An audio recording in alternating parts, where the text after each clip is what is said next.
Portugal's 2026 World Cup hype is getting crazy. Everyone and their grandmother is out here saying Portugal is gonna lift the World Cup, that Ronaldo is gonna finally become a champion, that this squad is the one. 6 World Cups for the big man, and this is his year, Portugal's year. And you know what? I get it. On paper, this team is genuinely one of the best Portugal has ever assembled in the history of the nation. But let's not get too ahead of ourselves. Most people still doubted these guys last year until the Nations League final. Before that, everyone was saying that CR7 shouldn't play anymore, and that Roberto Martinez is a bald fraud who should be gone. Yet that final changed everyone's perception. That match felt like a real statement because it was a match between two teams who should be among the favorites for the 2026 World Cup. It was a perfect test for Portugal and they look good. Their talent shined through and they showed they have a deep squad. How many teams can bring a guy like Leao off the bench in the 74th minute? But talent has never been the issue for Portugal. The real challenge has always been putting all of that quality together and getting them to play like a true team. We saw the 2024 Euros, 3 games in a row without a goal, and then a painful penalty loss to France. Roberto Martinez has all the tools, but can he crack the code? Because he's arguably one of Portugal's biggest question marks going into this tournament. Martinez went into the Nations League with a lot of questions over his future. And sure, he still did make some strange decisions like playing João Neves at right back. But overall, Portugal put together some great performances against both Germany and Spain. Against Spain, they struggled early but fought back. But even with that win, opinions around him remain divided. Some see him as this great manager with fresh ideas. Others see the guy who wasted Belgium's golden generation and fear he might do the same for Portugal. And honestly, both sides have a point. Martinez first made headlines by pulling off a football fairy tale. No, I'm not talking about winning a match with Manchester United. I'm talking about winning the FA Cup with Wigan in 2013. That same season though, Wigan got relegated. It was a bittersweet achievement. It was proof that Martinez can inspire magic, but also a sign that things can fall apart very quickly under his management. At Everton, he started strong too, but was eventually sacked. But it's his time with Belgium that really made him famous and controversial. He was handed one of the most talented squads in international football history. Kevin De Bruyne, Eden Hazard, Romelu Lukaku, Thibaut Courtois, and of course initially, Belgium rose to the top of the FIFA World Rankings. They even finished 3rd at the 2018 World Cup, their best ever finish. But they never won anything, not a single trophy. And that's where the doubts around Martinez began. Too many times, he failed to deliver with a group of players that honestly should have conquered the world. Belgium had so many great players, yet they never really looked like a dominant team. When it mattered the most, in the knockout rounds, something always seemed to go wrong. Critics called him tactically naive, too stubborn, too nice, and that reputation has followed him. So when Portugal announced Martinez as their new head coach after the 2022 World Cup, a lot of fans were skeptical. Isn't this the guy who wasted Belgium's golden generation? Why would we trust him with ours? It was a fair question. But ever since taking the job, Martinez has done a lot to try and win people over. He helped Portugal win the Nations League, beating Spain, the reigning European champions. That's not nothing. Beating Spain in a final, especially when you're under pressure, it takes nerves and preparation. It showed that Martinez had actually learned from his past mistakes. Tactically, he's brought a more attacking style to Portugal. The team plays with more purpose and control. He's also managed to find the right balance between the veterans and the young players. And perhaps most importantly,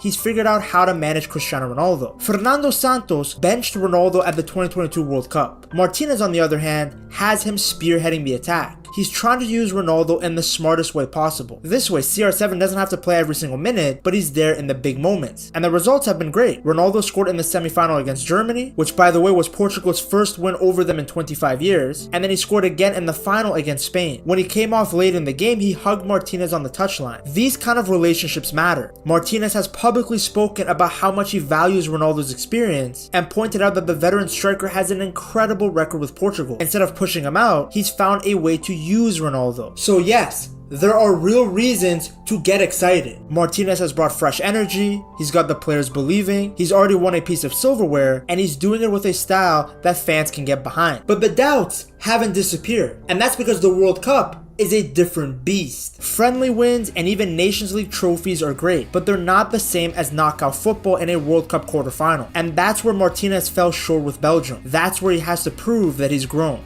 Can he make the right subs under pressure? Can he adjust his tactics mid-game when plan A isn't working? Can he make Portugal tougher when they don't have the ball? These are the questions that Portugal fans will still be asking, and Martinez's response will determine how far the team can go. So yes, be optimistic. There's a lot to like about what Martinez has done so far, but keep it cautious, because if history tells us anything, it's that Roberto Martinez has as much to prove as anyone else heading into 2026. Speaking of Ronaldo, that brings us to the next issue that Portugal have to solve: the striker dilemma. When the 2026 World Cup starts, Cristiano Ronaldo will be 41 years old. He will attempt to do what no outfield player has done at that age: lead his country to World Cup glory. In the Nations League, he scored big goals against big nations, proof that he still has what it takes against the best teams in the world. He ended the tournament as the top goal scorer, lifting the trophy with tears in his eyes, overwhelmed by the moment. That win meant everything to him. He's now scored a world record number of goals for Portugal. For a player his age, it's unheard of. But no matter how great Ronaldo is, expecting him to carry Portugal through an entire World Cup by himself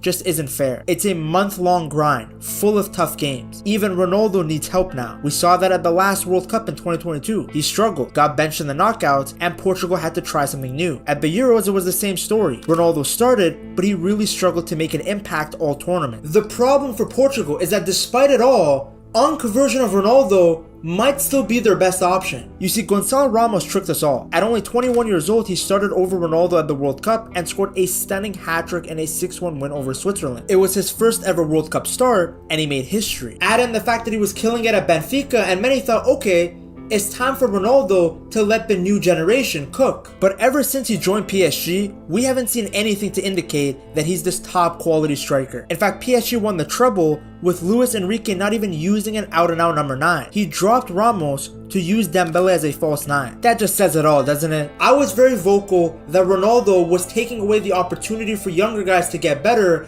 by still playing up front. But as time has gone by, I can't really blame him for still playing, because it seems that the 40-year-old version of him might still be more reliable than all of the other alternative options that Portugal has. If Portugal do want to win the World Cup though, they're going to need more from Ramos. Even as a super sub, he will be essential. If he can pop up with some goals here and there, it would take a lot of weight off of Ronaldo's shoulders. Now, he's not an out-and-out number 9, but you can't forget about João Felix. Now, personally, I've lost complete belief in this guy, but he's so talented that there's always this sliver of belief. If Martinez can unlock it, Felix can become Portugal's secret weapon, especially against teams that sit back and defend deep. Every attacker has to step up no matter their name, because while Ronaldo can still be magical, he can't do it alone anymore. He'll be crucial for leadership and in big moments, but others have to carry some of the load. The good news is that Ronaldo knows that. In the Nations League final, after he scored and came off late in the game, he didn't pout or sulk. He stood on the sideline cheering for his teammates. That's the mindset Portugal need in 2026. That's how they won the Euros in 2016. When a prime Ronaldo went off injured, the team didn't give up. They kept pushing, with Ronaldo motivating them from the sideline. If Ramos can continue to keep growing, and if others like Pedro Neto and Leao chip in from the wings, Portugal's attack can be dangerous from all angles. Back in the day, they often relied too much on Ronaldo to carry them, but now the goal is different. They have to attack as a group. Attacking as a group seems easy, but it's actually one of the biggest issues that Portugal has had to face in the last few years. You look at the team and you see Vitinha and João Neves, who have just won a treble, Bernardo Silva, who has won a treble before, and even Bruno Fernandes,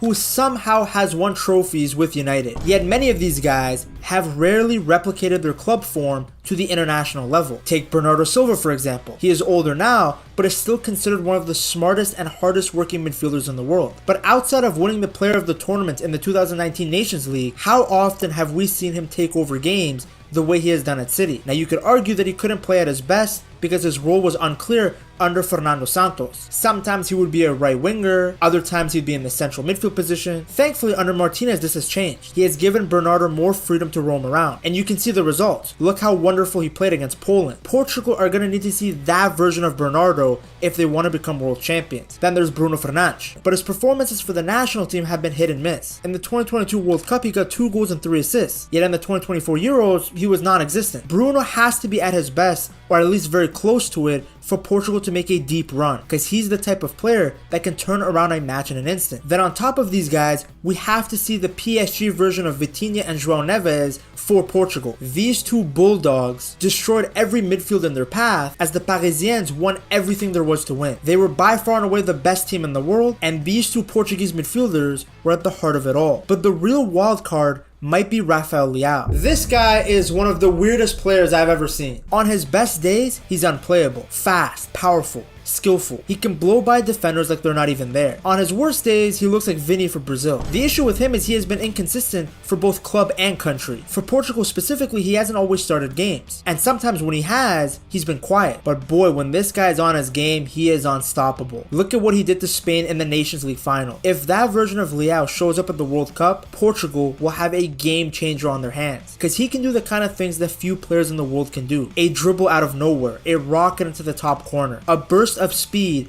that flips a match on its head. But if he shows up and just walks around the pitch shaking his dreads, Portugal won't be winning anything. Then we have to look at the defense. Pepe is no longer there, and he was actually incredible for Portugal historically. Despite being a literal unk in the 2024 Euros, he was still chasing down fast wingers and destroying them. An absolute legend, but he's not in the World Cup squad. Now Portugal have Ruben Dias, who is a quality center back, no debate about that. But he's also spent a chunk of the season injured at Man City. Then there's Renato Veiga at Villarreal, a good center back, but nothing spectacular. Gonçalo Inácio from Sporting is a very promising young center back, and Thomas Araujo is a good player on Benfica. But both of these guys are still relatively unproven. They're still getting better. Like, they're not bad by any means. But compare that to what France has in Upamecano and Saliba, or Brazil with Gabriel and Marquinhos, even Argentina with Romero and Lisandro Martinez. Those are experienced, battle-tested elite center backs. Portugal's center backs are not at that level. Now their full backs are terrific. Nuno Mendes is the best left back in the world, and Joao Cancelo actually rejuvenated his career at Barcelona. Semedo and Dalot are good options too for rotation. There is depth in the fullback position, but the center backs are not as stacked as the other positions on this team, nor are they as stacked as the other contenders for the World Cup. And then the last line of defense is Diogo Costa. The 25-year-old goalkeeper from Porto has done a good job in stepping into Rui Patricio's old role. He's quick, confident, and very comfortable with the ball at his feet. In the Nations League, he saved Morata's penalty. He might not be the biggest name, but he does have the capability of making big saves in big moments. And Portugal are going to desperately need that, because if they want to go all the way, just like in Euro 2016, their defense will have to be tight. The bigger issue will be the weight of expectation. Portugal has always been a team that shines when no one expects them to. Their greatest moment came when the spotlight wasn't on them, when people counted them out. Back in 2016, nobody thought they could win the Euros. They hadn't won a major tournament before, and they only scraped through the group stage with 3 draws. But once the pressure was off, they came together. They played with heart and shocked everyone by beating France in their own backyard to lift the trophy. The story then repeated itself in 2019. In the first ever Nations League, Portugal were not the favorites, yet once again they delivered, winning the whole thing. And then they did the same thing in the 2025 version of the Nations League. After a disappointing Euro 2024, nobody really believed in them, but they quietly made their way to the Nations League final and beat an unbeaten Spain team that had just been crowned European champions. That's just the kind of team Portugal has always been. They're dangerous when underestimated, but unfortunately for them in 2026, they won't have that underdog label. It's very different now. Their squad, at least on paper, is stacked. Nuno Mendes, Vitinha, Joao Neves, all a part of the treble-winning PSG side. Then you have Ruben Dias and Bernardo Silva, who have already conquered Europe before with Manchester City. They have players who have won league titles, Champions Leagues, and plenty of individual awards. They're not going to sneak up on anyone. In fact, they will likely be one of the top 3 favorites heading into the tournament. And that brings the big question. Can Portugal handle the pressure? In the past, they've struggled when the expectations were high. In 2018, after Ronaldo lit up the group stage, they were labeled contenders, and then crashed out against Uruguay. In the 2010 World Cup, they got grouped in a group with Ghana and the United States. When they feel like a group of brothers fighting together, against all doubt, they are powerful. But when the weight of being favorites hangs over them, the team has sometimes looked disconnected. This time though, there's hope that things will be different, that this golden generation of players can push them to the very end. With Ronaldo going into his last dance, can this group help him add one more victim to his incredible career? To see all the teams and players that Ronaldo has dominated over the years, you have to check out this video right here.